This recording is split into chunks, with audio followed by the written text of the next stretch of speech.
Chapter 3, Mysteries and Revelations. 9 July 1992, the next morning, Harry awoke around 10:30 a.m., which was actually quite late for him. After years of cooking breakfast for the Dursleys, Harry would probably always be an early riser. Immediately, there was a soft pop, and a house elf appeared next to his bed, causing him to jump slightly. Like Dobby, though, this one seemed quite calm and was wearing a neatly pressed white uniform with a blue caduceus symbol over the heart. "Good morning, Mr. Harry Potter, sir. Iris hopes that Iris did not startle you. Can Iris bring you some breakfast?" The female elf said cheerfully. Yes, thank you. Eggs and toast, if you please. Oh, and a glass of pumpkin juice." "Certainly. And Master Healer Tonks has instructed that you also have a tall glass of milk and a nutrient potion." Iris popped away and returned barely a minute later with breakfast and the potion, all on a four-legged serving tray that sat across Harry's lap. There was even a tiny thin vase with a daisy sticking out of it.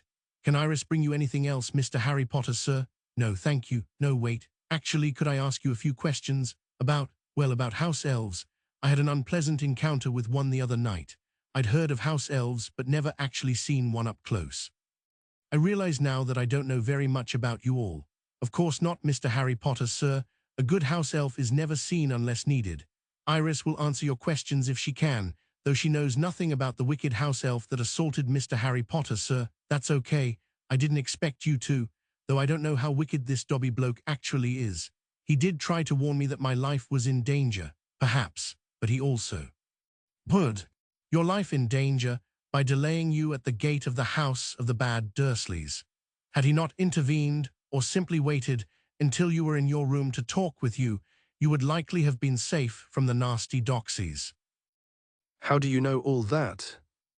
Harry asked in confusion. "Iris heard Mr. Harry Potter say what happened yesterday morning, sir. You weren't here when I told Ted and the others what happened."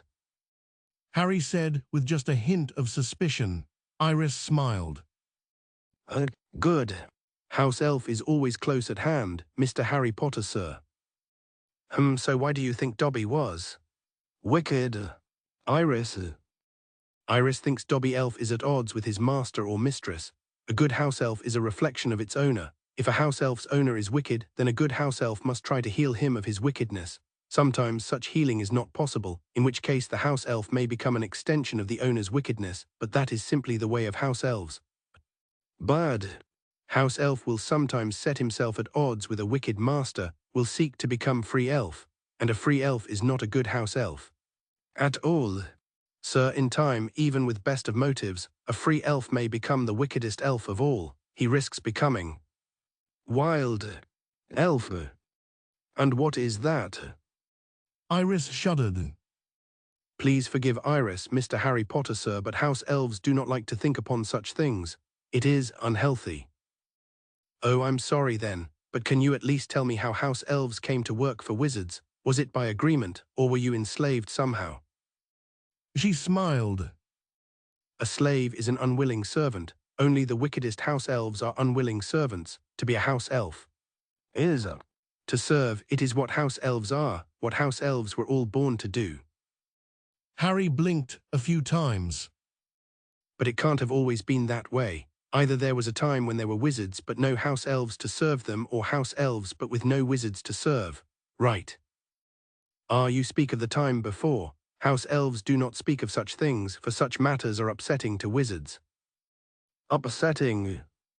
Harry asked gently. He was worried about somehow disrespecting or even frightening Iris, but she merely smiled. When wizards know how house elves came to be, it upsets them and makes them unhappy, so we do not talk of it. It reminds them of the time before because it was during the time before that house elves came to be. The time before. Those days before wizards and witches bound magic to their will. Those days when magic burned like the raging inferno and swelled like the stormy seas. Wizards are rightly proud of how they bound magic to their will and do not like to be reminded of when it was free to do as it wanted. Do you mean that wizards don't like to know about how house elves came into existence, so they ordered you never to repeat it? Iris laughed. Oh no, Mr. Harry Potter, sir. No wizard ever gave the order, but the house elves saw how it distressed the wizards, so the house elves resolved never to speak of it. The best servants always anticipate their master's needs. Would you speak of it if a wizard asked you? Only if it were that. Right. Wizard. She said almost mischievously. From her response, Harry assumed that wasn't him. He decided to change the subject. Forgive me, Iris, please don't take this the wrong way, but you're very well spoken for a house elf from what little I know. Iris takes no offense, Mr. Harry Potter, sir. Master Healer Tonks and Mistress Healer Tonks are good owners. They wish for Iris to speak properly to reflect well upon them before their patients. Also, Iris assists Master Healer Tonks and Mistress Healer Tonks with their healing arts, for which precision of speech is often important. And so Iris, being a good house elf, complies with their needs. But not to the point of using any first-person pronouns, though. He said with a smile. You still say Iris instead of I, why is that? The elf nodded at that. Iris is the name given to me by my masters. To a house elf, a name is a gift offered to define the nature of our service. A house elf has no identity of its own beyond its name, nor does it need one. Now eat up, Mr. Harry Potter, sir, so you can finish getting well. She bowed to him and then popped away. Harry shrugged and ate his breakfast. Half an hour later, Ted came in. Outwardly, he looked as jovial as the day before, but Harry thought he sensed an undercurrent of something. After a bit of small talk, Ted performed the same wand examination he did before and pronounced Harry completely clean of doxy venom. Then, just to be on the safe side, he performed a second and much more complicated diagnostic spell. He frowned at the results. Is there a problem? Harry asked. No, nothing showed up. Ted replied. You seem unhappy about that. Were you expecting something to show up? Honestly, I wasn't sure, but hold off on the questions about that. I think Snape and the others should be present for that conversation. They're waiting downstairs. Ted called out for Iris, and the diminutive nurse popped back into the room. Iris, dear, fetch the clothes that Miss Jones brought for Harry. Harry, when you're dressed, come on downstairs. We'll be waiting in the first room on the left at the base of the stairs.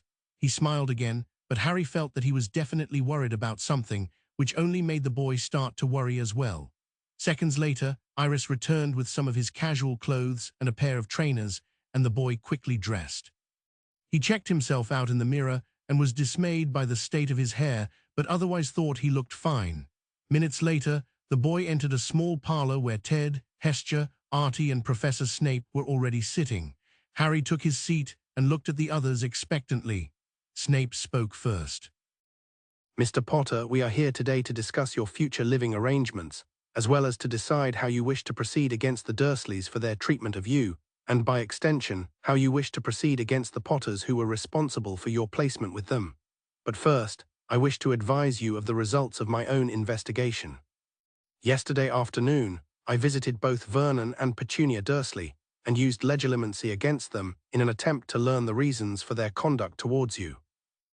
Harry scoffed. What reasons?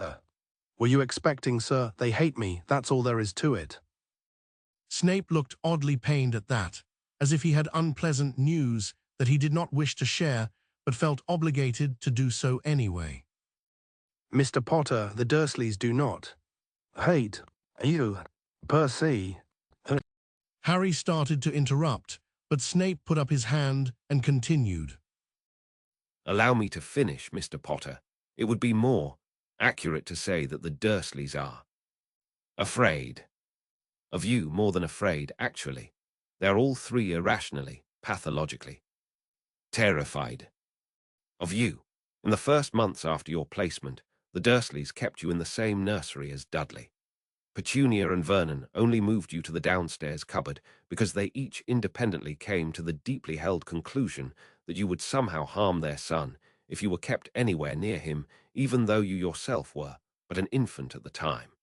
Their subsequent efforts to, as Vernon said, stamp the magic out of you were driven by this fear, which manifested within them both as a lengthy series of extremely disturbing and nightmarish fantasies developed over the course of a decade, which demonstrated to them both how you would. He hesitated and then took a deep breath. How you would torture and kill them through magical means if you ever came into your wizarding heritage. Even without magic, however, they still remained utterly convinced of your intent to harm them through mundane means, as well as their own powerlessness to prevent you from doing so save through actively trying to crush your spirit. Harry was dumbstruck at this announcement, and so Snape continued.